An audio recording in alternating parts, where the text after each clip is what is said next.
నూతన జన్మ అంటే ఏమిటి, ఆ జన్మ వల్ల లాభం ఏమిటి అనే సందేశాన్ని ఈ రోజున పరిశీలన చేద్దాం. నా ప్రియ జేడిఎస్ వీక్షకులారా, క్రీస్తు నామమున శుభములు.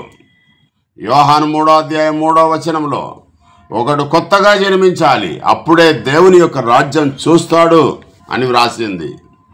సర్వ ప్రపంచం మొత్తం కూడా పాపంతో నిండి ఉంది.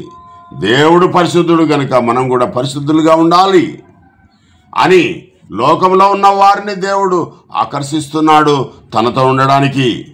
ఒక్క అవకాశం ఇచ్చాడు దేవుడు. అదేమిటంటే పాపాల్ని క్షమించడానికి ఒక నీతివంతుడైన పరిశుద్ధుణ్ణి యూదా జాతుల నుండి పంపించాడు దేవుడు. ఆయనలో నిత్య జీవపు మాటలు ఉంచాడు దేవుడు. తీతుకు 3:5 చదవండి. యోహాను రాసిన సువార్త 6:63 చదవండి.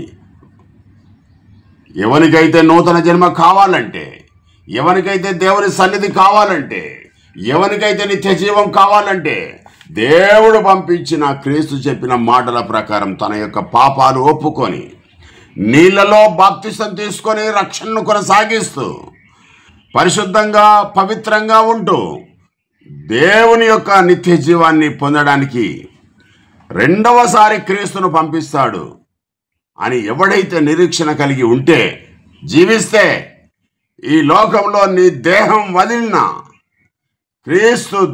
క్రీస్తును రెండవసారి దేవుడు పంపించినప్పుడు నీ దేహం పునరుత్థానం చెందుద్ది. క్రీస్తులాగా రెండవసారి క్రీస్తు వచ్చినప్పుడు నీ దేహం పునరుత్థానం చెందుద్ది క్రీస్తులాగా.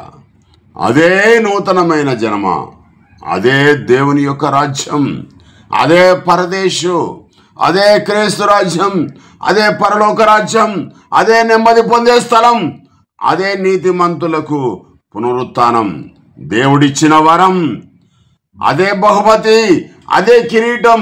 అప్పుడే దేవుని యొక్క బహుమతి ఉంటుంది. ప్రియమైన దేవుని బిడ్డలారా, క్రీస్తులో దేవుని యొక్క మాటలు ఉంచాడు. ఆ మాటలు క్రీస్తువి కావు, అవి దేవునివి.